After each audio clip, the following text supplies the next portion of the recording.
The economic times द्वारा आयोजित इस राजस्थान बिजनेस समिट 2025 में पधारे हमारे बीच में श्री गौक Srivastava, head Economic Times, Shri Kartik Sharma, deputy editor, Sushri Mahima Jain और श्री कुलदीप राका जी एसीएस, और सभी इस समिट में राजस्थान प्रदेश और देश भर से पधारे हुए शिक्षाविद, उद्योग और आर्थिक जगत के महानुभावों, मीडिया के बंधुओं, द इकोनॉमिक टाइम्स के अधिकारी, कर्मचारी बंधुओं, माननीय अतिथिगण, सभी बहन भाइयों और मेरे प्यारे मित्रों,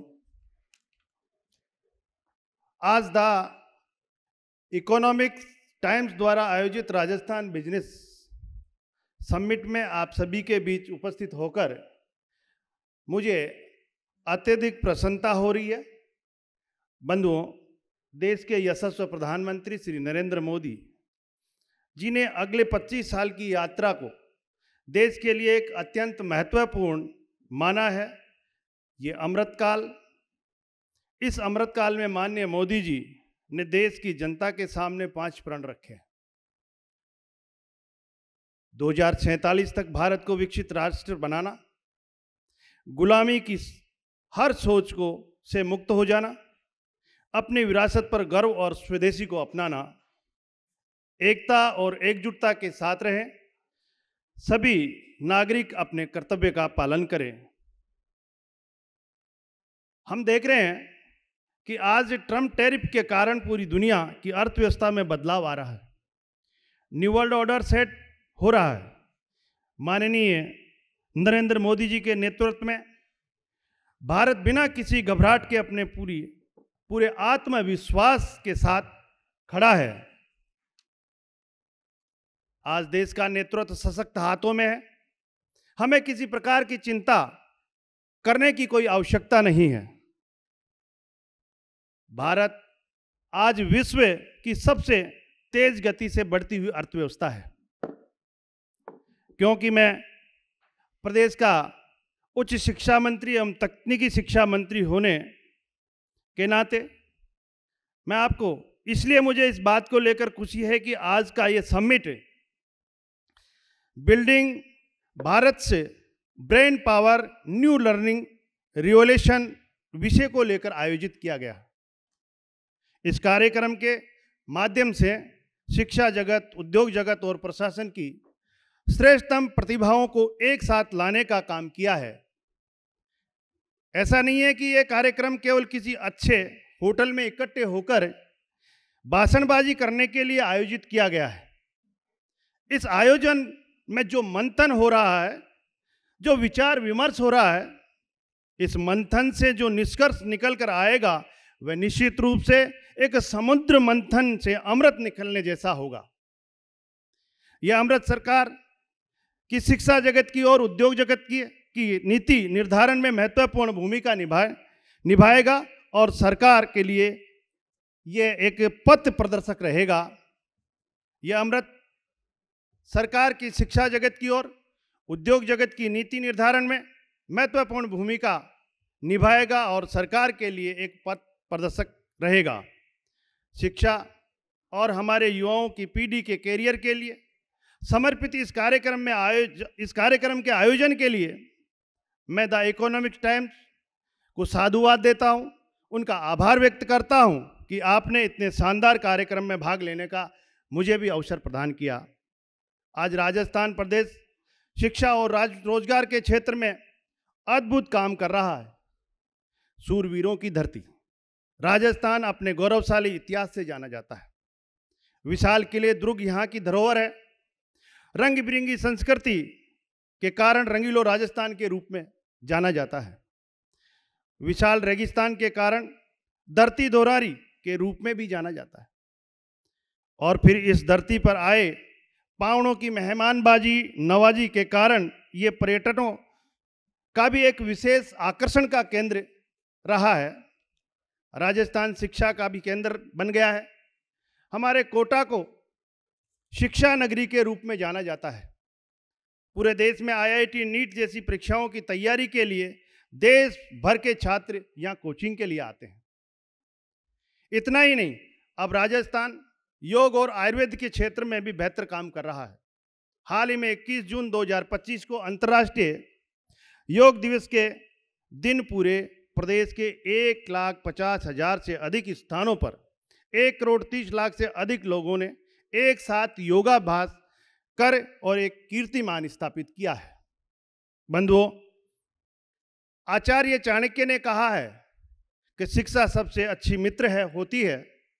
शिक्षित व्यक्ति हर जगह सम्मान पाता है। शिक्षा सौंदर्य और यौवन को प्राप्त करता है। प्रदेश के यशस्वी मुख्यमंत्री श्री भजनलाल शर्मा जी के नेतृत्व में 2025-26 के बजट में राजस्थान सरकार ने शिक्षा के क्षेत्र में अभूतपूर्व प्रावधान किए हैं। ये शिक्षा के प्रति हमारी सरकार की प्रतिबद्धता को दिखाता है। केंद्र में हमारे यशस्वी प्रधानमंत्री माननीय नरेंद्र मोदी जी के नेतृत्व में सरकार देश में नई शिक्षा नीति लेकर आई है। राजस्थान में उसको प्रभावी रूप से लागू किया जा रहा है, जो ब्रिटिश और औपनिवेशिक मानसिकता से छुटकारा पाकर एक स्वदेशी को बढ़ावा देने वाली है। हमारी सरकार की मान्यता है कि टेक्नोलॉजी के माध्यम से हम सामान्य मानवीय के जीवन में आसान बन सकते हैं और तकनीकी शिक्षा को बढ़ावा देकर ही हम इस टेक्नोलॉजी का फायदा आम जन तक पहुंचा सकते हैं। तकनीकी शिक्षा किसी एक व्यक्ति की नहीं, बल्कि संपूर्ण समाज और राज्य की उन्नति का एक मार्ग है। इसी सोच को साकार करने के लिए हम राजस्थान के इंजीनियरिंग और पॉलिटेक्निक कॉलेजों को आधुनिकतम तकनीकी और संसाधनों से सुसज्जित कर रहे हैं। हमारी सरकार युवाओं के कौशल को विकास करने के लिए और डिजिटल लर्निंग के लिए विश्व स्तरीय आधारभूत संरचना विकसित करने पर भी ध्यान केंद्रित कर रही है।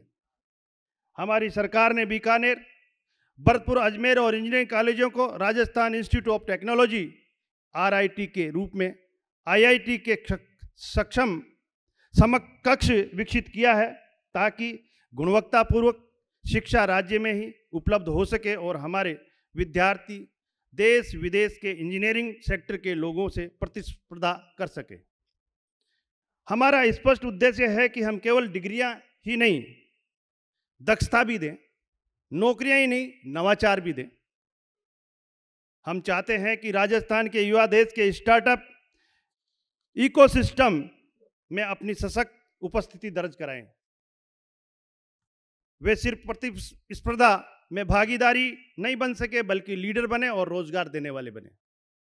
इसी उद्देश्य से हमने राज्य के प्रमुख तकनीकी संस्थानों में AI, कृत्रिम बुद्धिमत्ता, रोबोटिक और 3D प्रिंटिंग जैसे भविष्य केंद्रित पाठ्यक्रमों की शुरुआत की है।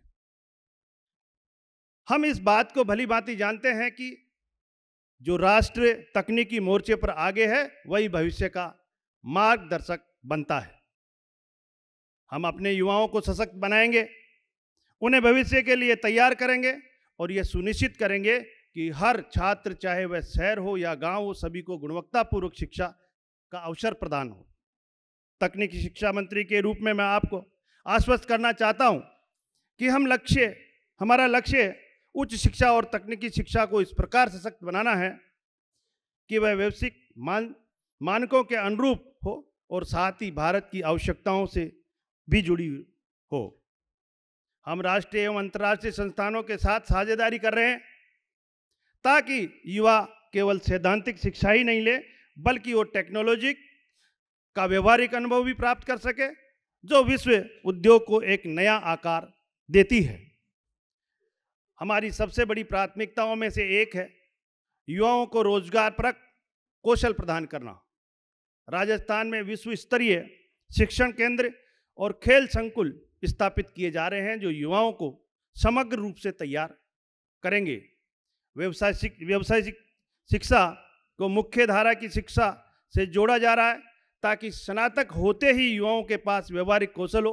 वे चाहे तो नौकरी करने के लिए तैयार हो सके और अगर वे चाहे तो उद्यमी भी बन सके। डिजिटल प्लेटफॉर्मों के माध्यम से हम ऑनलाइन लर्निंग और स्किल सर्टिफिकेशन की व्यवस्था कर रहे हैं, जिससे शिक्षा अधिक समावेशी और सशक्त हो सके। शिक्षा केवल कक्षा कक्ष और पाठ्यक्रमों तक सीमित नहीं, यह एक सशक्त अर्थव्यवस्था की नींव है।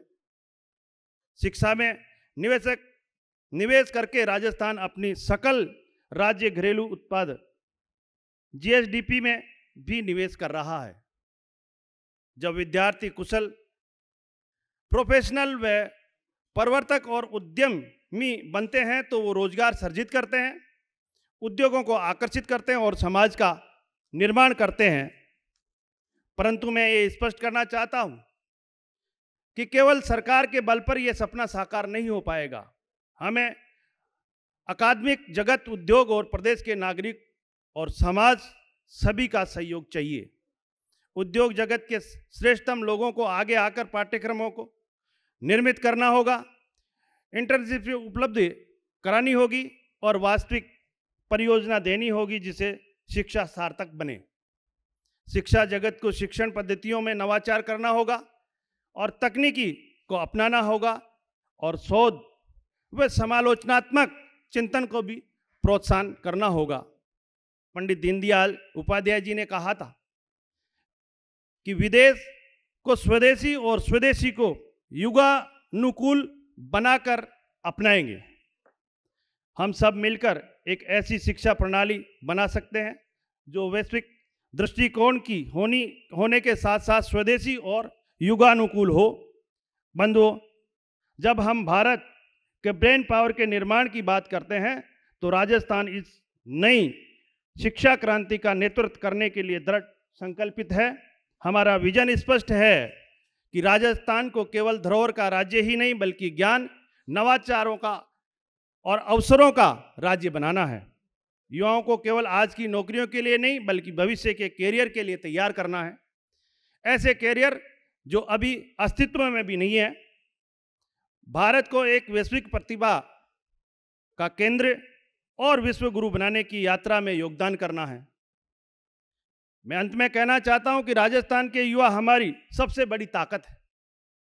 सही शिक्षा, सही कौशल और सही अवसरों के साथ वे न केवल हमारे राज्य को बल्कि पूरे राष्ट्र को परिवर्तित कर सकते हैं। 2047 तक का भारत को विकसित राष्ट्र बनाने के सपने को साकार कर सकते हैं। स्वामी विवेकानंद जी ने कहा था कि उठो जागो तब तक मत रुको जब तक लक्ष्य की प्राप्ति न हो जाए। आज के इस समिट में देश भर से पधारे हुए शिक्षा, उद्योग एवं आर्थिक क्षेत्र के श्रेष्ठतम महानुभावों से मेरा अनुरोध रहेगा कि आओ हम सब मिलकर राजस्थान प्रदेश को विकसित और भारत को विकसित देश बनाने के लिए एकजुट होकर लग जावें और पूरी दुनिया को दिखा दे कि भारत किसी का मोहताज नहीं है, किसी टैरिफ से घबराने वाला नहीं है। आज का भारत आत्मनिर्भर भारत है, सशक्त भारत है। मैं एक बार फिर द इकोनॉमिक टाइम्स और यहाँ पर उपस्थित सभी विशिष्ट प्रतिनिधियों का धन्यवाद करना चाहता हूँ जिन्होंने इस समिट को संभव बनाया और मुझे अपने विचार रखने का अवसर प्रदान किया। आइए हम सब मिलकर राजस्थान और भारत के युवाओं को टैलेंट से पूरे विश्व को में अपना परचम लहराएं। जय हिंद, जय भारत, जय राजस्थान।